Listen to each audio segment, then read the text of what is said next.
সাইয়েদনা ইউসুফ আলাইহিস সালাম হচ্ছেন সাইয়েদনা ইয়াকুব আলাইহিস সালামের পুত্র। উনার জন্ম হয় ইরাকের হাররানে, শৈশব কাটে কানাআনে এবং কৈশোর থেকে বাকি জীবন কাটে মিশরে। সাইয়েদনা ইউসুফ আলাইহিস সালাম অত্যন্ত সুশ্রী অবয়বের অধিকারী একজন মানুষ ছিলেন। আল্লাহ রাসূল সাল্লাল্লাহু আলাইহি ওয়াসাল্লাম মেরাজের রাতে যখন সাইয়েদনা ইউসুফ আলাইহিস সালামকে দেখেন, তিনি সাইয়েদনা ইউসুফ আলাইহিস সালামকে দেখে মন্তব্য করেছিলেন যে কদ উতিয়া শাতরাল হুসন, অর্থাৎ সৌন্দর্যের অর্ধেক যেন আল্লাহ তাআলা ইউসুফ আলাইহিস সালামকে দান করেছেন। Half of the beauty is given two prophet Yusuf আলাইহিস সালাম। তিনি এত সুন্দর, এত স্মার্ট, হ্যান্ডসাম এবং ড্যাশিং চেহারার একজন মহামানব ছিলেন। আল্লাহর হাবিব সাল্লাল্লাহু আলাইহি ওয়াসাল্লাম বলেছেন যে সৌন্দর্যের অর্ধেক আমি ইউসুফ আলাইহিস সালামের চেহারার মধ্যে দেখতে পেয়েছি। এবং সাইয়েদনা ইউসুফ আলাইহিস সালাম স্বপ্ন ব্যাখ্যায় অত্যন্ত পারদর্শী ছিলেন। আমরা আমাদের আলোচনাটিতে যখন এগোবো তখন আপনারা দেখবেন যে তিনি কত চমৎকার করে স্বপ্নের ব্যাখ্যা করতে জানতেন। এবং আল্লাহ তাআলা সূরা ইউসুফ এ ব্যাপারে উল্লেখ করেছেন যে ওয়া ইউআল্লিমুকা মিন তা'ওয়িলিল আহাদিস। আল্লাহ তাআলা কথার ব্যাখ্যা, কথার মর্মে কি করে পৌঁছতে হয় এ ব্যাপারে প্রকৃত জ্ঞান, সঠিক জ্ঞান আল্লাহ তাআলা ইউসুফ আলাইহিস সালামকে দান করেছেন। এবং সাইয়েদনা ইউসুফ আলাইহিস সালামকে আল্লাহর হাবিব সাল্লাল্লাহু আলাইহি ওয়াসাল্লাম সহিহ বুখারীর বর্ণনায় আল কারীম উপাধি দিয়েছেন। আমরা এর আগের কয়েকটা সেশনেও বলেছি যে ৪ জন নবীকে আল্লাহ তাআলা কারীম বলেছেন। আল কারীম ইবনুল কারীম ইবনুল কারীম ইবনুল কারীম। ইউসুফ ইবনে ইয়াকুব ইবনে ইসহাক ইবনে ইব্রাহিম আলাইহিস সালাম। এই ৪ জন নবীকে আল্লাহ তাআলা কারীম বা সম্মানিত হিসেবে ঘোষণা করেছেন।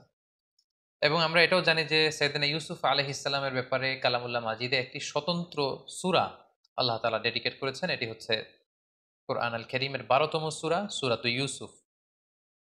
এবং এ সূরায় আল্লাহ তাআলা ইউসুফ আলাইহিস সালামের জীবনে ঘটে যাওয়া চমৎকার ঘটনাগুলো খুব সুন্দরভাবে স্টেপ বাই স্টেপ, ধারাবাহিকভাবে, খুব গোছালোভাবে জীবন পরিক্রমাটা এখানে তিনি বর্ণনা করেছেন। এবং মজার ব্যাপার হচ্ছে সাইয়েদনা ইউসুফ আলাইহিস সালামের ঘটনা সূরা ইউসুফ ছাড়া কালামুল্লাহ মাজিদের কোনো সূরাতে আর আসেনি।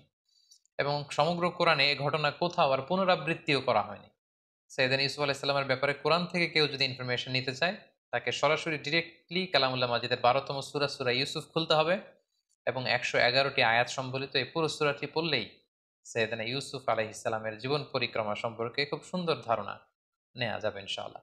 এবং আল্লাহ তাআলা এই ঘটনাটাকে একটা গল্পের মতো করে, একটা উপাখ্যানের মতো করে, একটা স্টোরির মতো করে বর্ণনা করেছেন। এবং এটাকে আল্লাহ তাআলা বলেছেন আহসানুল কসস, দ্য বেস্ট অ্যামং স্টোরিজ। কোরআনের সর্বশ্রেষ্ঠ গল্প। একটা গল্প কতটা নান্দনিক হতে পারে, একটা স্টোরি কতটা আকর্ষণীয় হতে পারে, একটা ঘটনা কতটা হৃদয় ছোঁয়া হতে পারে, একটা ঘটনা পরিক্রমা কতটা সংগ্রামী হতে পারে, কতটা ছন্দময় হতে পারে, সূরা ইউসুফ না পড়লে সেটা বোঝার আসলে উপায় নেই। সূরা ইউসুফ হচ্ছে এর জ্বলজ্বন্ত প্রমাণ। আপনারা যদি খেয়াল করেন যে সাইয়েদনা ইউসুফ আলাইহিস সালামের জীবনের শুরুর দিকটা ছিল একেবারে সংকীর্ণ। ভাইয়ের অত্যাচারে তিনি ওনার জীবন যায় যায় ভাব, কুয়ায় ফেলে দেয়া হলো। কিন্তু সেখান থেকে কুয়া থেকে তুলে অন্ধকূপ থেকে আল্লাহ তাআলা রয়্যাল প্যালেসে, রাজপ্রাসাদে ইউসুফ আলাইহিস সালামকে আসীন করলেন। What a massive U turn! আপনি খেয়াল করলে দেখবেন যে চমৎকারভাবে কিভাবে আল্লাহ তাআলা এই অন্ধকূপ থেকে নিয়ে দাসত্ব থেকে রাজত্বের সিংহাসনে সাইয়েদনা ইউসুফ আলাইহিস সালামকে বসিয়েছেন। সুবহানাল্লাহি বিহামদিহি। সূরা ইউসুফ যদি আমরা খুব গভীরভাবে অধ্যয়ন করি, সাইয়েদনা ইউসুফ আলাইহিস সালামের জীবনের এই সবগুলো ব্যাপার আমাদের কাছে একেবারে স্পষ্ট হয়ে উঠবে। সম্মানিত শুধু এ পর্যায়ে আমরা সরাসরি সূরা ইউসুফ থেকে ইউসুফ আলাইহিস সালামের জীবনে ঘটে যাওয়া যে ঘটনাগুলো, ওনার জীবন পরিক্রমা, সেটা স্টেপ বাই স্টেপ জানার চেষ্টা করব। তার আগে আপনাদেরকে একটু বলে রাখি যে আমরা ২০২১ সালে রমাদান মাসে রিফ্লেকশনস ফ্রম সূরা ইউসুফ শিরোনামে ৪ পর্বের একটি ধারাবাহিক লাইভ সিরিজ করেছি আমাদের পেজ মিজানুর রহমান আজহারি এই ফেসবুক পেজটিতে। সেখানে আমরা ৪ ঘন্টা ব্যাপী এই ৪টি পর্বে সাইয়েদনা ইউসুফ আলাইহিস সালামের জীবনের সব ঘটনা আদ্যোপান্ত উল্লেখ করেছি। বিশেষ করে সরাসরি একেবারে ধরে ধরে সূরা ইউসুফের ১১১টি আয়াতের আমরা সেখানে সংক্ষিপ্ত তাফসীর পেশ করেছি। তাই এই পর্বটিতে আমরা সেরকম বিস্তারিত আলোচনায় যেতে পারবো না, যেহেতু সূরা ইউসুফের প্রায় আয়াত সংখ্যা ১১১টি এবং এখন যে ঘটনা প্রবাহ, শুধু ঘটনার পর্বগুলো আমি আপনাদের সাথে শেয়ার করব। এগুলোর প্রত্যেকটির সাথেই কোরআনের আয়াতকে রেফার করা যেতে পারে এবং এটা যদি আমরা করতে যাই আমাদের এই পর্বটি অনেক বড় হয়ে যাবে। এজন্য আমরা ডিসক্রিপশন বক্সে সেই ৪টি পর্বের লিঙ্ক আমরা দিয়ে দিব। আপনারা যারা খুব বিস্তারিত সূরা ইউসুফের তাফসীর শুনতে চান, ইউসুফ আলাইহিস সালামের জীবন সম্পর্কে জানতে চান, আপনারা ডিসক্রিপশন বক্স থেকে সেই ৪টি পর্ব দেখে নিতে পারেন। সম্মানিত শুধু আমরা এবার জানবার চেষ্টা করব যে কি ঘটেছিল সাইয়েদনা ইউসুফ আলাইহিস সালামের জীবনে এবং যেটাকে আল্লাহ তাআলা আহসানুল কসস, দ্য বেস্ট অ্যামং স্টোরিজ, যত ঘটনা হতে পারে, যত গল্প হতে পারে, এর মধ্যে সবচাইতে নান্দনিক অসাধারণ, আনপ্যারালাল, এক্সট্রাঅর্ডিনারি স্টোরি বলে তিনি উল্লেখ করেছেন। আমরা তো কোরআনে মুসা আলাহ ইসলামের অনেক ঘটনা শুনেছি, আমরা আদম আলাহ ইসলামের ঘটনা শুনেছি, ইব্রাহিম আলাহ ইসলামের ঘটনা শুনেছি। কোন নবীর ঘটনাকে আল্লাহ তালা দ্য বেস্ট এবং স্টোরিজ এই উপাধিতে ভূষিত করেননি, আহসানুল কসাস বলেননি। শুধুমাত্র সূরা ইউসুফকে তিনি, ইসুফ আলাহ ইসলামের ঘটনাকে তিনি সর্বশ্রেষ্ঠ কাহিনী বা ঘটনা বলে উল্লেখ করেছেন। কি ছিল সেই ঘটনার মধ্যে, আসুন আমরা সরাসরি সূরা ইউসুফ থেকে শুনি। তবে আগে আমরা বলেছি এখানে কোনো আয়াত আমরা সাধারণত রেফার করবো না, শুধু কি ঘটেছিল ধারাবাহিকভাবে স্টেপ বাই স্টেপ আমরা শুনে যাব। ইউসুফ আলাইহিসসালামের সূরা ইউসুফের ঘটনাটি শুরু হয়েছিল এভাবে যে ছোট্ট ইউসুফ শৈশবকালে তিনি একটি স্বপ্ন দেখেন যে 11টি তারা, চাঁদ আর সূর্য তাকে সেজদা করছে। খুব অদ্ভুত একটা স্বপ্ন দিয়ে সূরা ইউসুফের কথাবার্তা শুরু, যে তিনি স্বপ্নে দেখলেন 11টি তারা, চাঁদ, সূরজ তাকে সেজদা করছে। তিনি তার পিতা ইয়াকুব আলাইহিসসালামের কাছে স্বপ্নের কথা বললেন। ইয়াকুব আলাইহিসসালাম তাকে উপদেশ দিলেন যে ইউসুফ, এটা খুব চমৎকার স্বপ্ন, যেহেতু আমি নবী এবং আল্লাহ তাআলা আমাকে প্রমিস করেছেন যে আমার পরে তিনি নবুয়তের এই ধারাবাহিকতা অব্যাহত রাখবেন, সো তুমি নবী হওয়ার সম্ভাবনা আছে। এই সুন্দর স্বপ্ন তুমি কাউকে বলতে যেও না, বিশেষ করে তোমার ভাইদেরকে বলো না, তাহলে তারা ষড়যন্ত্র করতে পারে, তোমার প্রতি জেলাসি করতে পারে। এবং তিনি যে আশঙ্কা করেছিলেন সেটাই ঘটলো, ভাইয়েরা ষড়যন্ত্র করলো, জেলাসি করলো। এবং ভাইয়েরা ভাবলো ঘটনা কি, আব্বা শুধু ইউসুফকে এত ভালোবাসে, এত আদর করে কেন? এক কাজ করি, ইউসুফকে যদি দুনিয়া থেকে সরিয়ে দিতে পারি তাহলে আমাদের পথের কাঁটা একেবারে পরিষ্কার। আব্বা তখন আমাদেরকে ভালোবাসতে শুরু করবেন। যেই চিন্তা সেই কাজ, তারা প্ল্যান করলো কি করে দুনিয়া থেকে এই ছোট্ট ইউসুফকে সরিয়ে দেওয়া যায়। তারা একদিন ইয়াকুব আলাইহিসসালামকে জোরাজুরি করলো যে বাবা, আপনি ইউসুফকে কেন আমাদের সাথে মাঠে পাঠান না? কারণ ইয়াকুব আলাইহিসসালামের 10 ছেলে, তারা পেশায় রাখাল ছিল, তারা মরুভূমিতে ছাগল, মেষ, দুম্বা এগুলো চড়াতো। তারা একদিন বায়না ধরলো যে বাবা, ইউসুফকে আপনি আমাদের সাথে কেন দেন না? আপনি কি আমাদেরকে ট্রাস্ট করেন না? আপনি ইউসুফকে আমাদের সাথে পাঠান, সে বনে বাদারে দৌড়াবে, সে জঙ্গলে দৌড়াবে, সে মরুভূমিতে লাফালাফি করবে, ছোটাছুটি করবে, ওর খুব ভালো লাগবে। বাবা, আপনি ইউসুফকে আমাদের সাথে পাঠান। ইয়াকুব আলাইহিসসালাম দিতে চাইলেন না। জোরাজুরি করে ইয়াকুব আলাইহিসসালামের 10 ছেলে ইউসুফ আলাইহিসসালামকে নিয়ে তারা রওনা হলেন। এবং তারা যখন মরুভূমিতে ইউসুফ আলাইহিসসালামকে নিয়ে গেলেন, সেখানে অকথ্য অমানবিক নির্যাতন তারা ইউসুফ আলাইহিসসালামকে উপর তারা করে এবং এক পর্যায়ে তাকে হত্যার জন্য উদ্ধত হয়। কিন্তু 10 ভাইয়ের এক ভাই ছিল অত্যন্ত দয়া পরবশ। সে বললো যে না, ইউসুফকে হত্যা করো না, এক কাজ করো, তাকে কুয়ায় ফেলে দাও। এই কুয়ার পাশ দিয়ে অনেক ক্যারাভ্যান, অনেক কাফেলা যায়, কাফেলার কেউ না কেউ তাকে কুয়া থেকে তুলে নিয়ে যাবে। ইউসুফের এই ঝামেলা থেকেও আমরা মুক্ত হব, বাবার ভালোবাসাও আমরা পাবো। তারা সেটাই করলো, কুয়াতে ইউসুফ আলাইহিসসালামকে নিক্ষেপ করলো। আর সেদিন রাতে এসে কান্নার ভান করে তারা মিথ্যা গল্প বানালো আর বলল যে বাবা, সবাই একসাথে এসে কান্না জুড়ে দিল যে বাবা, আমরা খেলাধুলা করছিলাম, হঠাৎ একটা নেকড়ে বাঘ এসে ইউসুফকে খেয়ে ফেলেছে, ফাকালাহু দ্বীপ। এই দেখেন যে ইউসুফের গায়ের জামা, বেসিক্যালি তারা একটা ছাগল জবাই করে ওই ছাগলের রক্ত ইউসুফের জামার মধ্যে লাগিয়ে একটা মিথ্যা ফেব্রিকেটেড স্টোরি তারা বানিয়েছে। ইয়াকুব আলাইহিসসালাম দেখলেন যে জামার কোথাও ছিঁড়া নেই, একেবারে সুন্দর একটা পরিচ্ছন্ন জামা, শুধু লাল রক্ত মাখানো। তিনি বললেন যে আমার ইউসুফকে খেয়ে ফেললো, কিন্তু ইউসুফের জামায় একটা আঁচড় দিল না, এটা কেমন নেকড়ে বাঘ? তিনি বিশ্বাস করলেন না। বললেন যে এটা তোমরা বানিয়ে বলছো গল্প। তবে তিনি এতটা দৃঢ় মনোবলের মানুষ ছিলেন, তিনি বললেন ফাসসাবরুন জামিল, তোমরা মিথ্যা কথা বলছো, তবে আমি আল্লাহর উপর ধৈর্য ধারণ করলাম, আমার আল্লাহ আমার ইউসুফকে ভালো রাখবে। এবং ইউসুফ আলাইহিসসালামকে যখন কুয়ায় ফেলে দেওয়া হলো, সেদিন জিবরাইল আলাইহিসসালাম যে ওনাকে আশ্বস্ত করলেন যে Yusuf, Allah is with you, don't worry about it, কোনো চিন্তা নেই, টেনশন নেই, জাস্ট তুমি ধৈর্য ধারণ করো। ঠিকই তার পরের দিনে কাফেলা যাচ্ছিল, তৃষ্ণার্ত কাফেলা, পানির জন্য বালতি নামিয়ে দিল কুয়ায়। জিবরাইল আলাইহিসসালাম বললেন বালতিতে উঠে বসো। ইউসুফ আলাইহিসসালাম উঠে বসলেন, বালতি টেনে তোলা হলো। তারা তো ইয়া বুশরা হাযা গোলাম, অবাক হয়ে বলতেছে এত সুন্দর একটা ছোট্ট ছেলে আসলো কোত্থেকে এই কুয়ার মধ্যে? কাফেলার যিনি প্রধান, সে বললো যে বেশি কথা বলো না, একে কাফেলাতে লুকিয়ে ফেলো, আমরা মিশরের বাজারে, একটা বাজার আছে যেখানে দাস কেনা বেচা হয়, ওখানে এই ছেলেকে বিক্রি করলে অনেক টাকা পাওয়া যাবে, অনেক সুশ্রী, প্রিন্সের মতো চেহারা, তাকে ওখানে বেচে দিব।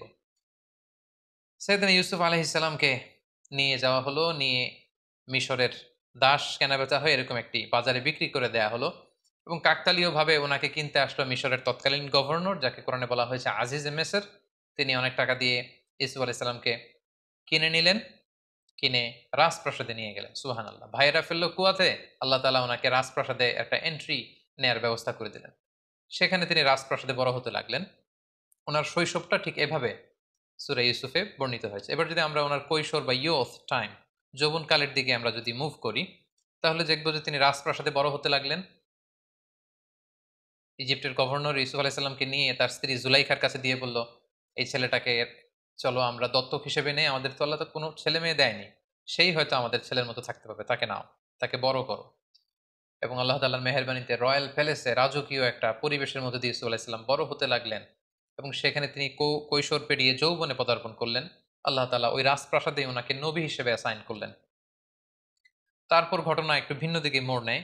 সৈয়দনা ইউসুফ আলাইহিস সালাম যখন যৌবনে পদার্পণ করলেন, আমরা বলেছি যে কদ উতিয়া শাতরাল হুসন, half of the beauty is given to him. তার মতো সুন্দর তাবৎ দুনিয়ায় ওই সময় কোনো মানুষ আর দ্বিতীয়টি ছিল না। এতটা ড্যাশিং চেহারা, এতটা স্মার্ট চেহারা, এতটা সুদর্শন কোনো মানুষ পৃথিবীর কেউ কখনো দেখেনি। সো ওনার যৌবনের এই সৌন্দর্য দেখে যে জুলাইখা তাকে নিজের ছেলের মতো পালতে পেলে পেলে বড় করছিল, সে জুলাইখা নিজেই তার প্রেমে হাবুডুবু খেতে শুরু করলো। এবং এক পর্যায়ে জুলাইখা সৈয়দনা ইউসুফ আলাইহিসসালামকে কুপ্রস্তাব দিল, প্রেমের প্রস্তাব, কুপ্রস্তাব।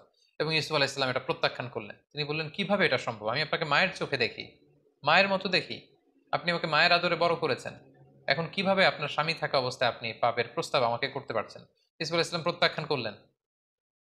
জুলাইখার ডাকে তিনি সাড়া দিলেন না। কিন্তু জুলাইখা নাছোড় বান্দা, যে কোনো মূল্যেই তিনি তার ডিজায়ারকে ইউসুফের মাধ্যমে ফুলফিল করতে চান। আমি খুব, to make the long story very short, খুব সংক্ষেপে আমি বলছি যে একদিন গভীর রাতে জুলাইখা ইউসুফ আলাইসাল্লামকে একটা খাওয়াসুল খাওয়াস, একটা স্পেশাল চেম্বারে ডেকে পাঠালেন, এবং যাকে দিয়ে ডাকিয়ে আনলেন তাকে বললেন যে এই চেম্বারে ঢুকতে 7টা দরজা পেরোতে হয়, প্রত্যেকটা দরজায় বড় বড় তালা লাগিয়ে দিবে যাতে করে ইউসুফ বেরোতে না পারে। ইউসুফ আলাইসাল্লাম সেখানে ঢুকলেন, 7টা দরজায় তালা লাগিয়ে দেওয়া হলো। এবার জুলাইখা আবারও প্রেম নিবেদন করলো। ইউসুফ আলাইসাল্লাম প্রত্যাখ্যান করলেন, নানাভাবে ফুসলাতে লাগলো। সেদিন ইউসুফ আলাইসাল্লাম প্রত্যাখ্যান করলেন। তারপরে জোরাজুরি যখন শুরু করলো জুলাইখা, তখন আল্লাহ তাআলার আদেশে জিবরাইল আলাইহিস সালাম বললেন যে, হে ইউসুফ, তুমি যদি ঈমান বাঁচাতে চাও তাহলে দৌড়াও। ইউসুফ আলাইহিস সালাম দেখলেন যে তালা লাগানো। তিনি কাল বিলম্ব না করে আল্লাহর নামে দৌড়াতে শুরু করলেন। কিন্তু খুব অবাকভাবে তিনি যখন দরজার সামনে আসলেন, মুহূর্তের মধ্যে দরজার তালা খুলে যেতে লাগলো। 1 2 3 4 5 6 এভাবে 60টি দরজার বড় বড় তালা খুলে গেল। এবং পেছন থেকে জুলাইখাও ইউসুফ আলাইহিস সালামকে ধরবার জন্য দৌড়াতে লাগলো। সাইয়েদনা ইউসুফ আলাইহিস সালাম দৌড়াচ্ছেন বাঁচার জন্য, জুলাইখা দৌড়াচ্ছে ইউসুফ আলাইহিস সালামকে পাওয়ার জন্য। দৌড়াতে দৌড়াতে 7ম দরজার কাছে যখন জুলাইখা চলে আসলো, ইউসুফ চলে আসলো, জুলাইখা ইউসুফ আলাইহিসসালামের জামার পেছনে ধরে টান মারলো। সেই টানের চোটে সাইয়েদনা ইউসুফ আলাইহিসসালামের জামার পেছনের কিছু অংশ ছিঁড়ে গেল। ইন দ্য মিন টাইম 7ম দরজারও তালা খুলে গেল। হঠাৎ তারা দুজন দেখতে পেল যে আজিজ মেসের দাঁড়িয়ে আছেন, অর্থাৎ জুলাইখার স্বামী। কি এক অদ্ভুত বিব্রতকর পরিস্থিতি। আইজি মেসের দেখলেন যে ইউসুফ আলাইহিসসালাম হাঁপাচ্ছেন, জুলাইখা হাঁপাচ্ছে, তার পোশাক আশাকের অবস্থা খুব একটা সুন্দর না। তখন তিনি বললেন, আসলে তোমাদের মাঝে কি ঘটেছে এই মাঝরাতে? আমাকে সত্য কথা কেউ বলো, কেউ না কেউ মুখ খোলো, বলো আমাকে কি ঘটেছে এবং সত্য কথা বলো। তখন জুলাইখা আগ বাড়িয়ে সামনে যে একটা মিথ্যা গল্প সাজালো। সে বলতে আরম্ভ করলো যে নিজের ছেলের মতো করে যাকে বড় করেছে সে আজ গভীর রাতে আমার রুমে হানা দিয়েছে আমার শ্লীলতা হানির জন্য, আমার ইজ্জত নষ্ট করবার জন্য, আমার শ্লীলতা হানির জন্য সে আমার ঘরে জোর করে হানা দিয়েছে, তার বিচার করুন। মেশর অত্যন্ত ক্ষিপ্ত হলেন। তিনি বললেন, এখানেই বিচার হবে তোমার, তবে তোমার মন্তব্য বা কথাও আমি শুনতে চাই। তোমার কি কিছু বলার আছে ইউসুফ? তোমার কি কোনো সাক্ষী আছে? ইউসুফ আলাইসাল্লাম বললেন, হ্যাঁ আছে। সাইয়েদনা জিব্রাইল বললেন, আপনি বলেন যে আপনার সাক্ষী আছে। কে সাক্ষী? ইউসুফ আলাইসাল্লাম বললেন, এই সাক্ষী আমার পক্ষের কোনো লোক নয়। রাজপ্রাসাদে এই জুলাইখার এক আত্মীয়া থাকে, তার একটা ছোট্ট মেয়ে দুধ খায়, দুধের বাচ্চা, তার মুখে এখনো বোল ফোটেনি, কথা ফোটেনি, সেই ছোট্ট মেয়ে আমার পক্ষে সাক্ষ্য দিবে। মেশর আবার রেগে গেলেন। তিনি বললেন, তুমি কি আমার সাথে ঠাট্টা করছো? ছোট্ট বাচ্চা কি করে সাক্ষ্য দিবে? ইউসুফ আলাইসাল্লাম বললেন, হ্যাঁ, সে বাচ্চাই সাক্ষ্য দিবে। কি অদ্ভুত ব্যাপার! ঠিকই আল্লাহ তাআলা সেই ছোট্ট বাচ্চার সাক্ষ্যের মাধ্যমে প্রমাণ করলেন যে ইউসুফ আলাইসাল্লাম নির্দোষ ছিলেন। এই পৃথিবীতে 3টা বাচ্চা দুধের শিশু মায়ের কোলে বসে প্রাপ্তবয়স্কদের মতো কথা বলেছিল। এক হচ্ছে জুরাইজ নামে এক আল্লাহর ওয়ালি ছিল, যার নিষ্কলুষতা প্রমাণ করবার জন্য একটা ছোট্ট বাচ্চা আল্লাহ তার মুখে কথা বলার সুযোগ দিয়েছিলেন। দ্বিতীয় হচ্ছে ঈসা আলাইহিসসালাম, মারিয়াম আলাইহিসসালামের কোলে বসে তিনি প্রাপ্তবয়স্ক মানুষের মতো কথা বলেছিলেন। তৃতীয় হচ্ছে এই ছোট্ট মেয়েটি, তাকে যখন জিজ্ঞেস করা হলো যে কে দোষী, তখন ছোট্ট মেয়েটি বলল যে, হে আজিজ মেসের, আপনি ইউসুফ আলাইহিসসালামের জামাটা একটু চেক করুন। ইউসুফের জামার সামনের দিক থেকে যদি ছেঁড়া হয় তাহলে ইউসুফ অপরাধী, পেছন দিক দিয়ে ছেঁড়া হলে জুলাইখা অপরাধী। এবং আমরা ইতিমধ্যে শুনেছি যে ইউসুফকে ধরার জন্য জুলাইখা যখন পেছন থেকে টানা হেচড়া করছিল, তখন ইউসুফ আলাইহিসসালামের জামার পেছন দিক দিয়ে ছিঁড়ে গিয়েছিল। আইজিএমএসের চেক করে দেখলেন যে ইউসুফের জামার সামনের দিকে তো একেবারে পরিচ্ছন্ন, কোনো ছেঁড়া ফাড়া নেই, কিন্তু ঠিকই ইউসুফ আলাইহিসসালামের জামার পেছন দিক দিয়ে ছেঁড়া। এবং এটা সবার সামনে এটা প্রমাণিত হয়ে গেল যে ইউসুফ আলাইহিস সালাম এখানে নির্দোষ ছিলেন, প্রকৃত দোষী হচ্ছে জুলাইখা। আইজেমেসের ইউসুফ আলাইহিস সালামের কাছে ক্ষমা চাইলেন এবং এই ঘটনা পুরো মিশরের বিভিন্ন ঘরে ঘরে এটা রুমর হিসেবে কানাঘুষার মতো করে ছড়িয়ে পড়লো। পুরো শহর জুড়ে মিশরের অন্যান্য নারীরা জুলাইখাকে তুচ্ছ-তাচ্ছিল্য করতে লাগলো যে জুলাইখা কেমন মহিলা, যে ছোট্ট ছেলেকে নিজের ছেলের মতো করে বড় করলো, তাকে তার প্রতি প্রেম নিবেদন সে কি করে করলো, এটা কি করে সম্ভব। জুলাইখা তখন মনে মনে প্ল্যান করলো যে কি জন্য আমি ইউসুফের প্রেমে পাগল হয়েছি এটা তোমাদেরকে আমি দেখিয়ে ছাড়বো। মিশরের নারীদেরকে তিনি দাওয়াত করে রয়্যাল প্যালেসে নিয়ে আসলেন। প্রত্যেকের হাতে একটি করে ছুরি আর একটি মালটা ফল দিলেন। আর ইউসুফ আলাহিসাল্লামকে বললেন, ইউসুফ এদের সামনে দিয়ে হেঁটে যাও। সেদিন ইউসুফ আলাহিসাল্লাম যখন হেঁটে যাচ্ছিলেন তখন তিনি সবাইকে বললেন, আপনারা ফল কাটতে শুরু করুন। মিশরের মেয়েরা ইউসুফ আলাহিসাল্লামের দিকে তাকিয়ে রইল আর ছুরি দিয়ে ফল কাটতে শুরু করলো। ইউসুফ আলাহিসাল্লামকে আল্লাহ তার চেহারার মধ্যে এতটা চমৎকারিত্ব দিয়েছিলেন, নূরের এমন ঝলকানি আর দ্যুতি দিয়েছিলেন, এই দৃশ্য দেখে মেয়েরা, তারা যে মালটা ফল কাটছিল, তারা ওইদিকে খেয়াল না করে তাকিয়ে কাটতে কাটতে ফল কাটা শেষে তারা আর থামলো না, তারা আঙ্গুল কাটা শুরু করে দিল। অনেকক্ষণ পরে তারা স্তম্ভিত ফিরে পেল, তারা অবাক হয়ে গেল এবং জুলাইখা বলল, এবার বুঝতে পেরেছো কেন আমি ইউসুফের প্রেমে এরকম দেওয়ানা হয়েছে, পাগল পাড়া হয়েছে। এই ঘটনার পরে জুলাইখা তারপরেও থামেনি। কি করে ইউসুফকে বাগানো যায়, নিজের কাছে আনা যায়, এটার চেষ্টা করেই যাচ্ছিল, কিন্তু সৈয়দনা ইউসুফ আলাইসাল্লাম বারবার তিনি প্রত্যাখ্যান করলেন। অবশেষে জুলাইখা ইউসুফ আলাইসাল্লামকে থ্রেট দিলেন যে তুমি যদি আমার কথায় রাজি না হও তোমাকে জেলে পাঠাবো। ইউসুফ আলাইসাল্লাম বললেন, জেলই আমার জন্য ভালো, আপনি আমাকে জেলে পাঠান, তারপর আমি আমার ইমানকে বিক্রি করতে পারবো না। সৈয়দনা ইউসুফ আলাইসাল্লামকে অতবার জেলে পাঠানো হলো। রাজপ্রাসাদ থেকে এবার আরেকটা ইউটার্ন নিয়ে আল্লাহ তাআলা একটা বিশেষ গ্রুমিং সেশন পালন করবার জন্য, একটা ট্রেনিং সেশন পিরিয়ডকে পার করবার জন্য আল্লাহ তাআলা আল্লাহর প্রিয় নবী ইউসুফ আলাইসাল্লামকে এবার মিশরের জেলখানায় পাঠালেন। তিনি যখন জেলে ঢুকলেন, ওনার সাথে আরো দুজন প্রিজনার কয়েদি ঢুকলো। তারা সেখানে রাতে স্বপ্ন দেখলো। একজন স্বপ্ন দেখলো যে তিনি আঙ্গুর নিংড়িয়ে রস বানিয়ে মদ রাজাকে খাওয়াচ্ছেন, আঙ্গুর নিংড়িয়ে মদ বানাচ্ছেন। আরেকজন স্বপ্নে দেখলো যে মাথার মধ্যে করে তিনি রুটির বোঝা নিয়ে যাচ্ছেন আর পাখি এসে ঠুকরে ঠুকরে রুটি খাচ্ছে। এবং সকালবেলা তারা দুজন সবার কাছে বললো যে আমরা ভয়ঙ্কর স্বপ্ন দেখেছি। কি স্বপ্ন? এরকম এরকম স্বপ্ন। ইউসুফ আলাইসাল্লাম বললেন যে আমি তোমাদের স্বপ্নের ব্যাখ্যা করে দিতে পারবো, তোমরা কি বিশ্বাস করবে? তারা বললেন হ্যাঁ, বিশ্বাস করবে।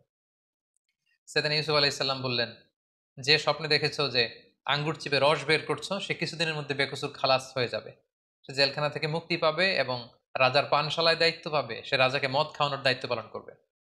আর যে স্বপ্নে দেখেছে যে মাথার উপর থেকে মাথায় করে রুটির বোঝা নিয়ে এসে যাচ্ছে আর উপর থেকে পাখি এসে ঠুকরে ঠুকরে সেই রুটি খাচ্ছে, কিছুদিনের মধ্যেই তার মৃত্যুর ফায়সালা হবে, তাকে শুলে চড়িয়ে রাষ্ট্রীয়ভাবে মৃত্যুদণ্ডের আদেশ দেয়া হবে এবং এই মৃত্যুদণ্ড কার্যকর করা হবে।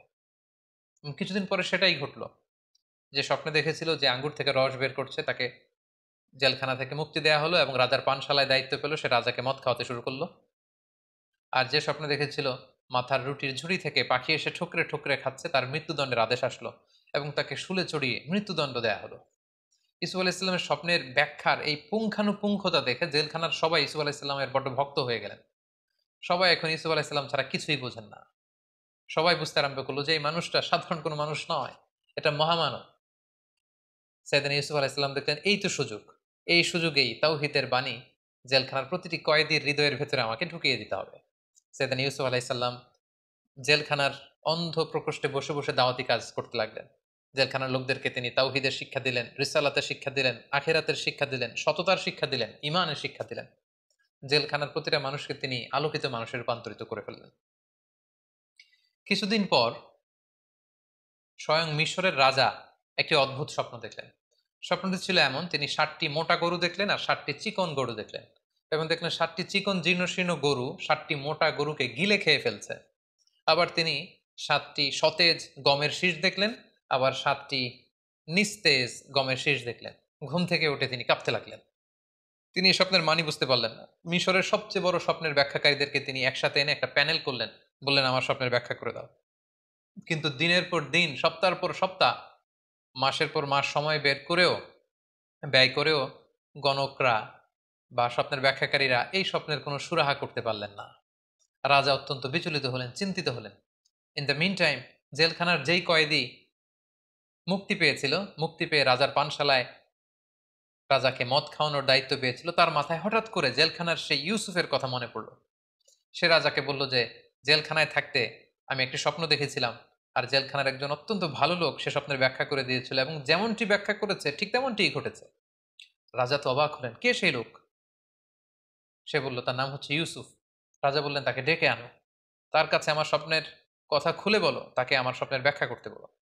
রাজার পাইক পেয়াদা সৈন্য সামন্ত যখন জেলখানায় ছুটলো এবং যে বললো ইউসুফ নামে যে ব্যক্তি আছে তাকে আমরা বেকসুর খালাস করে এখান থেকে মুক্তি দিয়ে নিয়ে যেতে চাই, ইউসুফ আলাইসাল্লাম বললেন না, আমাকে মুক্ত করতে চাইলেই আমি মুক্ত হব না। আমাকে যেই অপবাদ দিয়ে অন্যায়ভাবে জুলুম করে আমাকে যে জেলখানায় ঢোকানো হয়েছিল তার বিচার আগে হতে হবে। সেটা যখন প্রমাণিত হবে সবার কাছে যে আমি নির্দোষ, জুলুম করে আমাকে জেলখানায় পাঠানো হয়েছে, এটা প্রমাণিত হলে আমি বেরোবো। রাজা তো এসব কিছুরই জানেন না। রাজা তখন জিজ্ঞেস করলেন কি হয়েছে। তখন জুলাইখা, আজিজে মিসর, মিশরের সেই নারীদের সব ঘটনা ওনাকে যখন বলা হলো তিনি সবাইকে ডেকে বিচার করলেন। জুলাইখা সব অপরাধের দায়ভার নিজের কাঁধে বহন করে নিল এবং সে বলল যে আল আন হাসাস আল হক, আজকে সত্য প্রকাশিত হয়েছে। সবার সামনে জুলাইখা অবশেষে স্বীকার করে নিল যে আসলে আমি প্রকৃতপক্ষে দোষী। ইউসুফ আলাইসাল্লাম হচ্ছেন নির্দোষ, নিষ্কলুষ একজন মানুষ, তার পুরো চরিত্রে এক ফোঁটা কালিমা লেপন করার মতো কোনো ক্ষমতা কারণ নেই।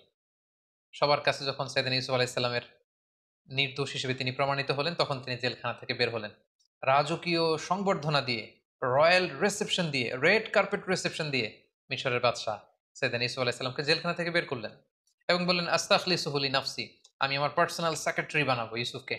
ইউসুফ আলাইসাল্লাম বললেন না, এই কাজ করবেন না, কারণ আপনি এই দায়িত্ব আমাকে না দিয়ে আমাকে অর্থমন্ত্রী বানান, আমাকে মিশরের খাদ্যমন্ত্রী বানান, আমাকে এগ্রিকালচার মিনিস্টার বানান, কারণ আপনার স্বপ্নের ব্যাখ্যা আমি দেব। আপনার স্বপ্নের ব্যাখ্যা হচ্ছে মিশরের জন্য একটা ভয়াবহ দিন অপেক্ষা করছে। সামনের 7টি বছর আসবে। আপনি যে 7টি গরু দেখেছেন, গরু দিয়ে বোঝানো হয় বছর। সামনে 7টি বছর আসবে, তখন আপনারা চাষ করবেন। চাষ করে যে সমস্ত গম চাষ করবেন সব খেয়ে ফেলা যাবে না, এই গমগুলো রেখে দিতে হবে।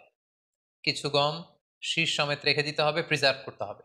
7 বছর পর আসবে প্রচন্ড দুর্ভিক্ষ, অনাবৃষ্টি, মাটি ফেটে চৌচির হয়ে যাবে, এক ফোঁটা বৃষ্টি মিশরের জমিনে আসবে না। ওই দুর্ভিক্ষের সময় আপনাদের জমানো গমের ভান্ডার থেকে জনগণকে এটা বিতরণ করে সবাইকে খাওয়াবে। 7 7 14 বছর যখন চলে যাবে, এরপরে 7 বছর প্রচন্ড বৃষ্টি হবে, পুরো মিশর সবুজ শ্যামলে একেবারে পরিপূর্ণ সতেজ হয়ে যাবে, গাভীর ওলানগুলো দুধে পূর্ণ হয়ে যাবে, মাঠ ঘাটে ফসলের সয়লাভ হয়ে যাবে। তাহলে 7 7 7 3 7 21 বছরের একটা রোড ম্যাপ তিনি স্বপ্নের ব্যাখ্যা দাঁড় করালেন এবং রাজা অত্যন্ত খুশি হলেন। রাজা বললেন ঠিক আছে, আপনাকে ফিনান্স মিনিস্ট্রি, এগ্রিকালচার মিনিস্ট্রির দায়িত্ব দেওয়া হলো। সেদিন ইউসুফ আলাইহিসাল্লাম জেল থেকে বের হয়ে মন্ত্রীর ভূমিকায় অবতীর্ণ হলেন এবং এই স্বপ্নের ব্যাখ্যা বিপরীতে তিনি যে রোডম্যাপ, দুর্ভিক্ষ দমন বা দুর্ভিক্ষ মোকাবেলার যে রোডম্যাপ তিনি দাঁড় করিয়েছেন সেটা অনুযায়ী মিশরের জনগণকে নিয়ে তিনি কাজ করতে শুরু করলেন। ঠিকই ওনার কথা অনুযায়ী প্রথম 7 বছর গম চাষ করা হলো, রাষ্ট্রীয় কোষাগারে শুকনো গমকে প্রিজার্ভ করা হলো। 7 বছর যখন শেষ হয়ে গেল, ঠিকই ওনার স্বপ্নের ব্যাখ্যা অনুযায়ী হুবহু 7 বছর পরেই দুর্ভিক্ষ শুরু হলো, অনাবৃষ্টি শুরু হলো, ড্রট, ফ্যামিন শুরু হলো। পুরো মিশর জুড়ে অনাবৃষ্টি, এক ফোঁটা বৃষ্টি নাই, পানি নাই, নীল নদের পানি শুকিয়ে যেতে লাগলো, না খেয়ে মানুষ মরবার মতো অবস্থা। সেদিন ইউসুফ আলাইহিসসালাম এই কঠিন পরিস্থিতি মোকাবেলার জন্য গত 7 বছর ধরে খাদ্য সংরক্ষণ করেছেন। তিনি এবার খাদ্য বিতরণ করতে লাগলেন। পুরো মিশরি জনগণ ইউসুফ আলাইহিসসালামের এই চমৎকার ইন্টেলেকচুয়াল প্ল্যানিং এ সবাই খুশি হয়ে গেল। পুরো মিশর জুড়ে সেদিন ইউসুফ আলাইহিসসালামের জয় জয়কার হতে শুরু করলো। গোটা বিশ্বে যত জায়গায় দুর্ভিক্ষ হয়েছে সবাই না খেয়ে তখন মরতে শুরু করলো, কিন্তু মিশরে দুর্ভিক্ষের কোনো প্রভাব তখন পড়েনি, কারণ সৈয়দনা ইউসুফ আলাইহিসসালাম খুব চমৎকারভাবে খাদ্য সংরক্ষণ করেছেন। তখনকার এই দুর্ভিক্ষ শুধু মিশরেই প্রভাব পড়েনি, আশেপাশের দেশগুলোতেও দুর্ভিক্ষের কারণে মানুষ না খেয়ে থাকতে শুরু করলো। সেই যে ইউসুফ আলাইহিসসালামের ছেলেবেলা কেটেছে কানাআনে, যেখানে তার 10 ভাই যারা তাকে অত্যাচার করে কুয়ায় ফেলেছিল, ইউসুফ আলাইহিসসালামের পিতা ইয়াকুব, তার আত্মীয় স্বজন বনী ইসরায়েলের সবাই কিন্তু ওখানে এই দুর্ভিক্ষের কবলে পড়ে না খেয়ে মরার মতো অবস্থা। তখন আল্লাহর নবী ইসুফ আলাইহিসসালামের পিতা ইয়াকুব আলাইহিসসালাম সন্তানদেরকে বললেন, তোমরা মিশরে যাও, শুনেছি মিশরে খাদ্যের মজুদ রয়েছে, সেখান থেকে তোমরা খাদ্য নিয়ে আসো। ইয়াকুব আলাইহিসসালামের পরামর্শে তার 10 ছেলে, অর্থাৎ ইউসুফ আলাইহিসসালামের 10 ভাই, যারা ছোটবেলায় তাকে অত্যাচার করে বাবার কোল থেকে ছিনিয়ে নিয়ে কুয়ায় ফেলে দিয়েছিল, সেই 10 ভাই খাবারের অন্বেষণে মিশরে এসে পৌঁছল। তখন নিয়ম ছিল যে মিশরের বাইরের কোনো দেশ থেকে কেউ যদি খাদ্য সংরক্ষণের জন্য বা সংগ্রহের জন্য মিশরে আসতো, সেই ব্যাপারটা সরাসরি as an agriculture minister and as a finance minister Yusuf আলাইসাল্লাম নিজে ডিল করতেন। এই 10 ভাইকে তখন বাধ্য হয়ে মিশরের তখন ফিনান্স মিনিস্টারের সাথে দেখা করতে হলো। এবং আমরা জানি ফিনান্স মিনিস্টারের চেয়ারে তখন বসা ইউসুফ আলাইহিসসালাম, মিশরের মন্ত্রী, আর তার সামনে 10 ভাই কাচুমাচু হয়ে, জীর্ণ শীর্ণ হয়ে, ছেঁড়া পুরাতন পোশাক পরে তারা এসে দাঁড়ালো। ইউসুফ আলাইহিসসালাম সিম্পলি জিজ্ঞেস করলেন, তোমরা কারা? তারা বলল, আমরা কানাআনের অধিবাসী। ইউসুফ আলাইহিসসালাম অবাক হলেন। কানাআন শুনেই ওনার ছোটবেলার কথা মনে পড়লো। জিজ্ঞেস করলেন, তোমাদের নাম কি? তারা যখন নাম বলতে আরম্ভ করলো, ইউসুফ আলাইহিসসালামের চোখ দিয়ে পানি নামার উপক্রম। ইউসুফ আলাইহিসসালাম জিজ্ঞেস করলেন, তোমাদের বাবার নাম কি? তারা বলল, ইয়াকুব আন নবী।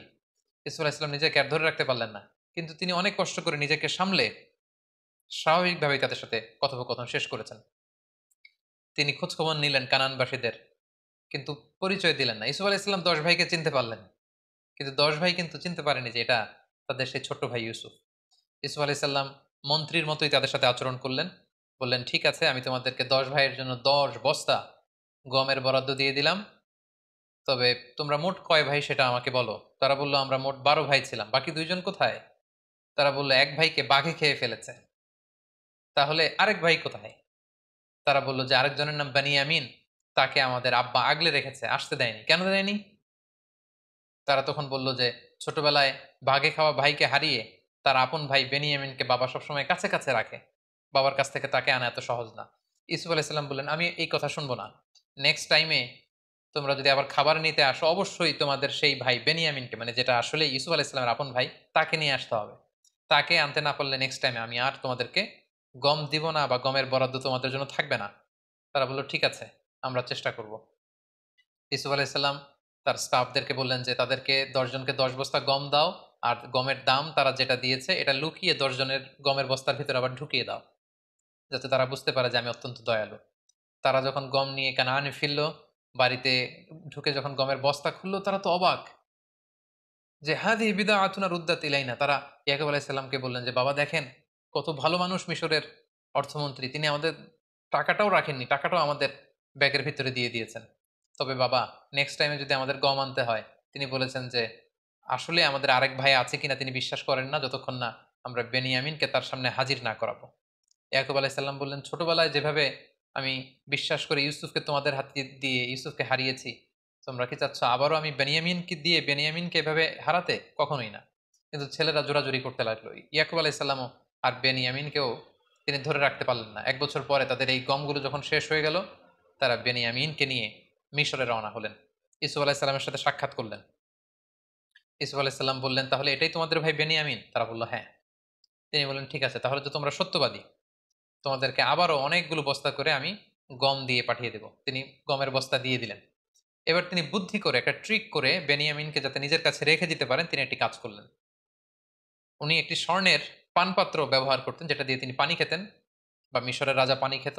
তিনি বুদ্ধি করে এই পানপাত্রটা বেনিয়ামিনের গমের বস্তার ভিতরে ঢুকিয়ে দিলেন, এবং তারা যখন ফিরে চলে যেতে লাগলো গমের বস্তা নিয়ে, তিনি সৈন্যদেরকে পাঠালেন, মিশরীয় সৈন্য। তারা সবাইকে ডাক দিল, আইয়াতুহাল আইর ইন্নাকুম লাসারিকুন, মানে ওহে কাফেলার লোকেরা, দাঁড়াও, তোমরা চোর। ইউসুফ আলাইহিসসালামের 11 ভাই দাঁড়ালেন, বেনিয়ামিন সহ। তারা বললেন, কি বলছো? আমরা এখানে এসেছি গম নেবার জন্য, আমরা তো চুরি করতে আসিনি। তোমরা কি হারিয়েছো বলো? তারা বললো, আমাদের রাজার পানপাত্র হারিয়েছি। তারা বললো, আমরা তোমাদের পানপাত্র নিয়ে কি করবো? আমরা দুর্ভিক্ষে মরে যাবার উপক্রম। সৈন্যবাহিনীর লোকেরা বলল, যদি তোমাদের কারোর গমের বস্তার ভেতরে আমাদের রাজার পানি খাওয়ার পাত্র পাওয়া যায়, তখন কি শাস্তি হবে বলো? তারা বলল, যার গমের বস্তার ভেতরে সেই পানপাত্র পাবে তাকে তোমরা রেখে দিও, কারণ আমাদের এলাকায় চোরদেরকে আমরা এই শাস্তি দেই। কেউ যদি কারো জিনিস চুরি করে, তাহলে যার জিনিস চুরি করা হলো সেই চোর তার দাস হয়ে যায়। তো আমাদের কারো গমের বস্তার ভেতরে যদি সেটা পাওয়া যায়, সে তোমাদের দাস, তাকে রেখে দিও। এবার সৈনিকদের মধ্যে থেকে একজন প্রত্যেকের গমের বস্তার থেকে গম বের করে খুঁজতে লাগলো, সার্চ করতে লাগলো। সার্চ করতে করতে কারো গমের বস্তার ভেতরে যখন পায় না, সর্বশেষে যখন বানিয়ামিনের বস্তা চেক করা হলো, দেখা হলো যে এখানে বানিয়ামিনের গমের বস্তার ভেতরে সেই পানপাত্র পাওয়া গেল। বাকি 10 ভাই তো লাজবাব, তারা তো অবাক। তারা বললো, হে বেনিয়ামিন, তুমি কি করলে এটা? তুমি এখানে এসে চুরি করবে আমরা কল্পনাও করতে পারিনি। তারা একটা মিথ্যা কথা বললো। তারা বললো, তোমার ভাইও ছিল চোর, তুমিও একটা চোর। নাউযুবিল্লাহি মিন যালিক। আসলে কথাটা একেবারে মিথ্যা। তখন সাইয়েদনা ইউসুফ আলাইহিসসালাম ওই জায়গায় এসে উপস্থিত হলেন। তিনি বললেন যে, তোমরা বলেছো চোরকে আমরা সাথে করে নিয়ে যাব, বেনিয়ামিনের বস্তায় যেহেতু পাওয়া গিয়েছে তাকে আমি নিয়ে গেলাম। তারা বলল, হে মিশরের অর্থমন্ত্রী, হে মেহেরবান, আপনি তো অত্যন্ত দয়ালু, এই ভাইকে যদি আমরা আমাদের বাবার কাছে ফিরিয়ে দিতে না পারি আমাদের বাবা হয়তো মারাই যাবেন। আপনি যদি মেহেরবানি করে তার বদলে আমাদের 10 ভাইয়ের যে কোনো একজনকে রেখে দেন তার জায়গায়, আমরা অত্যন্ত কৃতজ্ঞ হব। ইউসুফ আলাইসাল্লাম বললেন, নাউযুবিল্লাহ, এটা আমার পক্ষে সম্ভব না। কারণ যে চুরি করেছে শাস্তি আমি তাকে না দিয়ে যদি অন্য কাউকে দেই তাহলে মিশরের সবাই আমাকে জালিম ডাকবে। আমি একজন ন্যায়পরায়ণ বাদশাহ, এখানে আমার সুনাম রয়েছে, এটা আমি পারবো না। তিনি ট্রিক করে তার আপন ভাই বেনিয়ামিনকে নিজের কাছে রেখে দিলেন। সুবহানাল্লাহি বিহামদি। অনেক বছর পর ভাইয়ের সাথে তিনি মোলাকাত করলেন, কোলাকুলি করলেন, এবং তিনি যখন বেনিয়ামিনকে নিজের পরিচয় দিলেন, বেনিয়ামিনও নিজের চক্ষুকে বিশ্বাস করতে পারল না যে মিশরের অর্থমন্ত্রী আমার সে হারিয়ে যাওয়া বাঘে খাওয়া ভাই ইউসুফ। সুবহানাল্লাহি বিহামদি। অতঃপর ইয়াকুব আলাইহিস সালামের 10 ছেলে ব্যর্থ হয়ে কানানে ফিরে এসে বাবার কাছে সব খুলে বলল। ইয়াকুব আলাইহিস সালাম বিশ্বাস করতে পারলেন না। তিনি বললেন, আমার ছেলে বেনিয়ামিন চুরি করতেই পারে না। 10 ছেলে বলল, বাবা আমরা যদি মিথ্যা বলে থাকি, কাফেলাতে আমাদের সাথে অনেক লোক ছিল, আপনি তাদেরকে জিজ্ঞেস করুন। তারা আমাদের সামনে দাঁড়িয়ে দাঁড়িয়ে দৃশ্য দেখেছে যে বেনিয়ামিনের ব্যাগ থেকেই সেই পানপাত্র পাওয়া গিয়েছে। ইয়াকুব আলাইসাল্লাম এবার আরো মর্মাহত হলেন, আরো দুঃখিত হলেন, তিনি ভেঙে পড়লেন একেবারে মানসিকভাবে।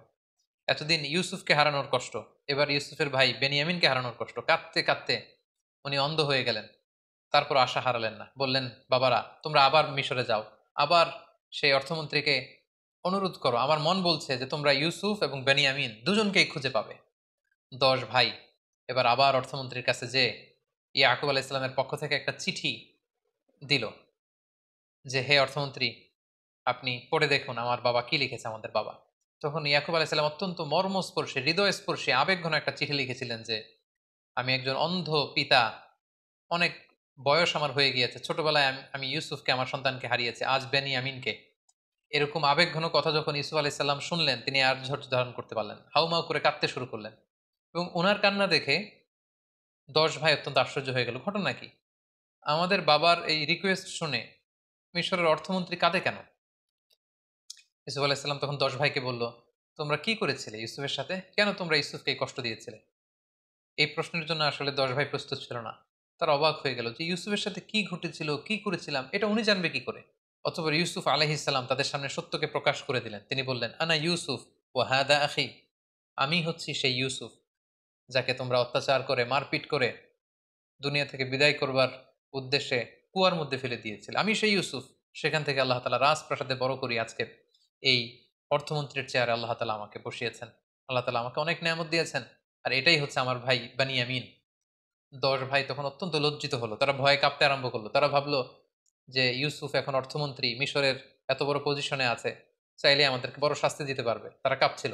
ইউসুফ আলাইসাল্লাম বললেন, লা তাসরিবা আলাইকুমুল ইয়াউম, তোমাদের প্রতি কোনো প্রতিশোধ নেয়ার মানসিকতা, কোনো রিভেঞ্জ নেয়ার মেন্টালিটি আমার নেই, আমি তোমাদের ক্ষমা করে দিলাম, তোমরা আমার ভাই। সবাইকে জড়িয়ে নিলেন। 10 ভাই ইসু আলাইসাল্লামের কাছে ক্ষমা চাইলেন। ইসু আলাইসাল্লাম বললেন, আমার এই গায়ের জামা নিয়ে বাবার চোখে লাগাও, বাবা দৃষ্টি ফিরে পাবে। কারণ এতদিনে ইয়াকুব আলাইসাল্লাম অন্ধ হয়ে গিয়েছিলেন কাঁদতে কাঁদতে। এবং তোমাদের বংশধর আমার বাবাকে নিয়ে সবাইকে নিয়ে মিশরে আসো। এবং সেটাই ঘটলো। ইসুফ আলাইসাল্লামের জামা নিয়ে 10 ভাই সাইদান ইয়াকুব আলাইসাল্লামের চোখে লাগালেন, তিনি দৃষ্টি ফিরে পেলেন। কানান থেকে বিশাল মানুষের বহর নিয়ে ইয়াকুব আলাইসাল্লাম মিশরে আগমন করলেন। সাইদান ইসুফ আলাইসাল্লাম লাল গালিচার সংবর্ধনা দিয়ে বাবাকে রিসিভ করলেন। এবং অনেক বছর পর সেই ছোট্ট ইউসুফ আজকে পরিণত অর্থমন্ত্রী হয়ে বাবাকে রিসিভ করলেন, বাবাকে জড়িয়ে ধরলেন। এবং পিতা পুত্রের সেই মিলনের দৃশ্য যে কত সুন্দর ছিল সেটা কল্পনারও বাইরে। অনেক চমৎকার করে আল্লাহ তাআলা সূরা ইউসুফে এগুলো উল্লেখ করেছেন। এবং ইয়াকুব আলাইসাল্লাম সবাইকে নিয়ে, তিনি তার স্ত্রী এবং তার 11 সন্তানকে নিয়ে ইউসুফ আলাইসাল্লামকে একটা সেজদা দিয়েছিলেন। তাফসিরে এসেছে ওই সেজদাটা ছিল অনারারি সেজদা, মানে সম্মানসূচক সেজদা, এটা ইবাদতের সেজদা নয়, যেটা ওই শরীয়তে ওই নবীদের জামানায় এটা জায়েজ ছিল। কিন্তু আমাদের শরিয়াতে উম্মতে মুহাম্মাদের জন্য এরকম সম্মানসূচক সেজদা দেওয়াও জায়েজ নেই। এই সেজদাটা দিয়ে বাবা মা এবং 11 ভাই সেজদা দিয়ে ইয়াকুব আলাইসাল্লাম ইউসুফ আলাইসাল্লামকে ডেকে বলেছিলেন, ইউসুফ তোমার কি মনে পড়ে সেই ছোট্টবেলায় তুমি একটা স্বপ্ন দেখেছিলে? আজকে আমরা যেটা করলাম এটাই হচ্ছে সেই স্বপ্নের ভিজুয়ালাইজেশন। তুমি স্বপ্নে দেখেছিলে যে চাঁদ সূর্য আর 11টা তারা তোমাকে সেজদা করছে। চাঁদ আর সূর্য হচ্ছে আমি আর আমার স্ত্রী, আর 11টা তারা হচ্ছে তোমার এই 11 ভাই। অর্থাৎ আমাদের উপর তোমার শ্রেষ্ঠত্ব আল্লাহ পৃথিবীতে প্রমাণ করবেন, তোমার লিডারশিপ আমাদের উপর তিনি অবধারিত করবেন, এবং আমার পরে বেলায়াত নবুয়াত আল্লাহ তাআলা তোমাকে দান করবেন। ঠিক এভাবে সাইয়েদনা ইয়াকুব আলাইহিস সালামের সাথে ইউসুফ আলাইহিস সালামের মিলিত হবার ঘটনাটি মিশরে এসে শেষ হয়। সম্মানিত শুধু এই ছিল আহসানুল কসাস, দ্য বেস্ট এমং স্টোরিজ। সূরা ইউসুফের শুরু থেকে শেষ পর্যন্ত কোরআনের আয়াতগুলোকে উল্লেখ করা বা রেফার করা ছাড়া আমি শুধু ঘটনা প্রবাহটি আপনাদের সাথে শেয়ার করেছি। আমি বলেছি যে ডিসক্রিপশন বক্সে আমরা 4 পর্বের যে রিফ্লেকশনস ফ্রম সূরা ইউসুফের 4 ঘন্টার একটি আলোচনার লিঙ্ক আমরা সেখানে দিব। আপনারা আরও বিস্তারিত জানতে চাইলে সেগুলো আপনারা জেনে নেবেন ইনশাআল্লাহ। সম্মানিত শুধু এ পর্যায়ে আমরা ইউসুফ আলাইহিস সালামের জীবনী থেকে কি কি শিক্ষা গ্রহণ করতে পারি সে ব্যাপারে আলোকপাত করব। প্রথম যে শিক্ষাটি আমরা পাই সেটি হচ্ছে দ্য পাওয়ার অফ স্টোরিজ। একটা গল্প কতটা পাওয়ারফুল হতে পারে সেটা আমরা এখান থেকে জেনেছি, যেটাকে আল্লাহ তাআলা আহসানুল কসাস বলেছেন, দ্য বেস্ট এমং স্টোরিজ। কারণ গল্প কিন্তু মানুষের মনে দাগ কাটে, গল্প মানুষকে ইনফ্লুয়েন্স করে, একটা গল্প আরেকজনকে ইন্সপায়ার করে। সেজন্য আমরা সফল মানুষদের গল্প শুনি, তাদের জীবনী পড়ি, যাতে করে সেখান থেকে আমরা কিছু শিক্ষা নিতে পারি। ইউসুফ আলাইহিস সালামের জীবনের প্রতিটি পরতে পরতে কিন্তু আমাদের জন্য শিক্ষা রয়েছে, এবং গল্পের মাধ্যমে যে শিক্ষা নেওয়া যেতে পারে এই বিষয়টি আমরা ইউসুফ আলাইহিস সালামের জীবনী থেকে পাই। 2 নম্বর যে শিক্ষাটি পাই, the relationship between father and son. বাবা সন্তানের সম্পর্কটা কেমন হওয়া উচিত আমরা দেখলাম যে ইয়াকুব আলাইহিসসালাম ইউসুফ আলাইহিসসালামের জন্য পাগল পাড়া। ছোট্টবেলা থেকে ইউসুফ আলাইহিসসালামকে হারিয়ে তিনি আশা হারাননি, বুক ভরা আশা নিয়ে তিনি বেঁচেছিলেন যে ইউসুফকে তিনি পাবেন। এবং সেই ছোট্টবেলা থেকেই ইউসুফ আলাইহিসসালামের সাথে যে সম্পর্ক, যখন যে উপদেশ দেওয়া দরকার সেই উপদেশ কিন্তু তিনি তাকে দিয়েছেন। এবং ইউসুফ আলাইহিসসালামের স্বপ্ন দেখে কাউকে শেয়ার করেননি, প্রথমে যে বাবার কাছে শেয়ার করেছেন। আমাদের বর্তমান সমাজে বাবা ছেলেদের সম্পর্কের অনেক গ্যাপ আমরা দেখতে পাই। ছেলে বাবাকে ওই রকম ট্রাস্ট করে না, বিপদে পড়ে সে অন্যদের সাথে শেয়ার করে, বাবার সাথে শেয়ার করে না। কিন্তু এই শিক্ষাটি কিন্তু আমরা এখান থেকে পাই। ছোট্ট ইউসুফ আগে বাবাকে বলেছিলেন, এবং ইয়াকুব আলাইহিসসালামও কাঁদতে কাঁদতে, ইউসুফ আলাইহিসসালামের জন্য কাঁদতে কাঁদতে শেষ বয়সে অন্ধ হয়ে গিয়েছিলেন। তাহলে বাবা ছেলের সম্পর্ক কেমন হওয়া উচিত এই শিক্ষাটা কিন্তু আমরা এখান থেকে পাই। 3 নম্বর যে শিক্ষাটা আমরা পাই সেটা হচ্ছে জেলাসি একটা জীবনকে ধ্বংস করে দেয়। এবং আপনি যদি নেয়ামত প্রাপ্ত হন, বিশেষ কোনো মার্সি ব্লেসিংস আল্লাহর পক্ষ থেকে আপনার জীবনে থাকে, আপনি যদি জীবনে সফল হন আর আপনাকে কেউ জেলাসি করবে না, ইটস ইম্পসিবল, এটা অসম্ভব, এটা থাকবেই। কারণ আর নেয়ামাতু মাহসুদা, আল্লাহর কোনো নেয়ামত যদি আপনি পান, আপনার সমসাময়িক লোকেরা আপনার সাথে জেলাসি করবে। এজন্য সব ভালো কথা সবার সাথে সবসময় শেয়ার করতে নেই। আপনার যে কোনো ধরনের সাকসেস, আপনার কোনো ভালো বিষয় সবসময় সবার সাথে শেয়ার করতে নেই। কারণ সবাই আপনার ভালো দেখে খুশি হয় না, অনেকে অত্যন্ত বেজার হয়, অনেকে মনে মনে কষ্ট পায়, তারা হিংসার আগুনে জ্বলে পুড়ে মরে। এজন্য এই হিংসা থেকে আমাদেরকে বেঁচে থাকতে হবে। হিংসা একটি সুন্দর সম্পর্কের মধ্যে ভাঙন সৃষ্টি করতে পারে, একটি পরিবারের মধ্যে বিশৃঙ্খল একটা পরিবেশ তৈরি করতে পারে। এজন্য আল্লাহ তাআলা আমাদেরকে শিখিয়েছেন আমরা যেন এই হিংসা থেকে, হিংসাকারীদের থেকে আল্লাহ তাআলার কাছে যেন পানাহা চাই। সূরা ফালাকে কিন্তু আমরা সবসময় পড়ি যে অমিন শাররি হাসিদিন ইদা হাসাদ, হে আল্লাহ আমরা হিংসুকের হিংসা থেকে তোমার কাছে পানাহা চাই যখন সে হিংসা করে। সো এই হিংসা থেকে আমাদেরকে বেঁচে থাকবার চেষ্টা করতে হবে। 4 নম্বর যে ব্যাপারটি আমরা জানতে পারি যে এই সূরা ইউসুফ এবং ইউসুফ আলাইহিস সালামের জীবনীতে কয়েকটি স্বপ্নের কথা আমরা শুনেছি। স্বপ্নের ব্যাপারে বলবো যে স্বপ্ন অর্থবহ হওয়ার জন্য যিনি স্বপ্ন দেখেছেন তিনি মুমিন বা বিশ্বাসী হতে হবে, এটা নট নেসেসারি। অবিশ্বাসী কাফিরের স্বপ্ন সত্য হতে পারে। কারণ ইউসুফ আলাইহিস সালামের সাথে জেলখানায় যে দুজন কয়েদি ঢুকেছিল তারা কিন্তু মুশরিক ছিল, কিন্তু তাদের স্বপ্ন কিন্তু অর্থবহ হয়েছিল। পাশাপাশি রাজা যে স্বপ্ন দেখেছিল, রাজাও কিন্তু তখন মুশরিক ছিল, পরবর্তীতে ইসু আলাইহিসসালামের প্রতি ঈমান এনে মুমিন হয়েছে। তো মুশরিক থাকা অবস্থায় রাজা যে স্বপ্ন দেখেছিলেন এটাও কিন্তু অর্থবহ একটি স্বপ্ন। তার মানে শুধু বিশ্বাসীদের স্বপ্নই যে সত্য হবে তা নয়, মাঝে মাঝে কাফির মুশরিকদের স্বপ্নও সত্য হতে পারে। 5 নাম্বার যে শিক্ষাটি আমরা পাই সেটি হচ্ছে সর্বাবস্থায় আল্লাহ তাআলার আনুগত্যকে প্রাধান্য দিতে হবে, এবং এটাকে জীবনের চূড়ান্ত গোল বা ফোকাস হিসেবে নির্ধারণ করতে হবে। আমরা ইউসুফ আলাইহিসসালামের দিকে যদি খেয়াল করি, জুলাইখার টেম্পটেশন ওনাকে নড়াতে পারেনি, মিশরের সুন্দরী নারীদের ওয়াসওয়াসাত ওনাকে নড়াতে পারেনি। ওনার যে ফোকাস, এই ফোকাস থেকে তিনি লক্ষ্যচ্যুত হননি। সবসময় আল্লাহ তাআলার আনুগত্যকে তিনি প্রাধান্য দিয়েছেন। 6 নম্বর যে ব্যাপারটি আমরা ইউসুফ আলাইহিস সালামের জীবনী থেকে শিখতে পারি সেটা হচ্ছে মেইনটেইনিং দ্য গুড ক্যারেক্টার। কারণ চরিত্র হচ্ছে মানুষের জীবনের সবচাইতে দামি সম্পদ। Never compromise your ethics or your moral standard. আপনি যদি আপনার মোরালিটি, আপনার এথিক্স যদি আপনি কম্প্রোমাইজ করেন তাহলে সব শেষ। আমরা দেখব যে ইউসুফ আলাইহিস সালাম ওনার চরিত্রকে নষ্ট হতে তিনি দেননি। কারণ আমরা জানি যে when character is lost everything is lost। আপনার টাকা যদি চলে যায় তেমন কিছু নষ্ট হয় না, স্বাস্থ্যহানি ঘটলে কিছুটা আপনি লুজার হন, কিন্তু আপনার চরিত্র যখন শেষ হয়ে যায় আপনি সব হারাবেন। সো আমরা যেন আমাদের চরিত্রকে সবসময় নিষ্কলুষ রাখতে পারি, এই চেষ্টাটুকুন বিশেষ করে যুবকদের করতে হবে। 7 নাম্বার যে শিক্ষাটুকুন পাই সেটা হচ্ছে দাওয়া could be done any place in the world, even in the jail. একজন দাঈ ইলাল্লাহ তার কোনো বিশেষ স্পেশাল প্লেস লাগে না, যে কোনো জায়গায় তিনি দাওয়া দিতে পারেন। রাস্তায় স্ট্রিট দাওয়া, ঘরে ফ্যামিলি দাওয়া, মসজিদে মস্ক দাওয়া, জেলখানার ভিতরেও তিনি দাওয়া কাজ করতে পারেন, যেটা আমরা দেখেছি ইউসুফ আলাইহিসসালামের জীবনীতে। একজন দাঈর জন্য দাওয়াতি কাজের ক্ষেত্রে সারা দুনিয়া খোলা। If one door is close, other doors are open. একটা দরজা যদি বন্ধ হয়ে যায়, আরো অনেক দরজা খোলা রয়েছে। আব্দুল্লাহ ওয়াসিআ, আরো অনেক সুযোগ রয়েছে, আরো অনেক প্ল্যাটফর্ম রয়েছে কোরআনের কথাকে ছড়িয়ে দেবার। সো দাওয়া কাজ সব জায়গায় চলতে পারে। ৮ নম্বরে আমরা যেটা জানলাম, নিজের যোগ্যতা অনুযায়ী জায়গা করে নিতে হবে। আপনি যদি কোনো একটা সেক্টরে আপনি এক্সপার্ট হয়ে থাকেন, সেখানে আপনি কাজ না করে অন্য সেক্টরে কাজ করলে আপনি খুব বেশি কন্ট্রিবিউট করতে পারবেন না।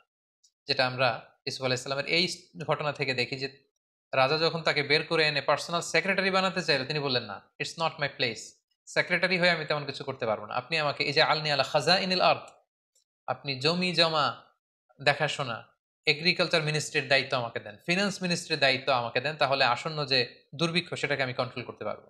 সো মাঝে মাঝে নিজের ঢোল নিজেকে পেটাতে হয়। কোন জায়গায় গেলে আপনি ভালো করতে পারবেন এটা অনেক সময় জানান দিতে হয়, যেটা ইসু আলাইহিসসালাম করেছিলেন। ফলে মেধা ও যোগ্যতার মূল্যায়ন করে মেরিটোক্রেসির প্র্যাকটিস যদি আমরা করতে পারি, নিঃসন্দেহে তাকে দিয়ে অনেক কাজ করানো যাবে। ৯ নম্বর যে শিক্ষাটা আমরা পাই সেটা হচ্ছে রিসোর্স ম্যানেজমেন্ট এবং মাস্টার প্ল্যানিং। আমরা দেখেছি যে সামান্য কিছু সম্পদ, এগুলো সুষম বন্টন, পরিকল্পনা এবং তার বাস্তবায়নের মধ্য দিয়ে অনেক বড় ধরনের ডিজাস্টার বা দুর্যোগকে কিন্তু মোকাবেলা করা যায়। মিশরে নতুন কিছু করা হয়েছে এমনটা না, সেই দুর্যোগ মোকাবেলার জন্য কেবলমাত্র একটা রিসোর্স ম্যানেজমেন্ট ইসুফ আলাইহিসসালাম গড়ে তুলেছিলেন। একটা মাস্টার প্ল্যান তার ছিল, কিভাবে প্রথম ৭ বছর তিনি খাদ্য গুদামজাত করবেন, পরের ৭ বছর কিভাবে জনগণের মধ্যে বিতরণ করবেন, কিভাবে সুষম বন্টন করে তিনি সবার মাঝে খাদ্যের যোগান তিনি পৌঁছে দিবেন, এই প্ল্যানটা তিনি করেছিলেন। এবং এই বিষয়টা গভর্নমেন্ট রিসোর্সের ক্ষেত্রে যদি হয় সেটা আরো গুরুত্বপূর্ণ। সেক্ষেত্রে আমাদের মাস্টার প্ল্যান লাগবে, সুষম বন্টন লাগবে, পরিকল্পনা অনুযায়ী তার বাস্তবায়ন লাগবে। তখনই একটি দেশ খাদ্যে, অর্থনীতিতে স্বয়ংসম্পূর্ণ হতে পারে, যেটা আমরা সাইয়েদনা ইউসুফ আলাইহিস সালামের এই ঘটনা প্রবাহ থেকে জানতে পারি। সর্বশেষে আমরা যে শিক্ষাটা পাই সেটা হচ্ছে ক্ষমার শিক্ষা। Forgiveness, it's an art, and learn the art of forgiveness. ক্ষমা করতে জানা, ক্ষমা করে দেওয়া, এটা একটা শিল্প। এটাকে শিখুন, এটাকে রপ্ত করা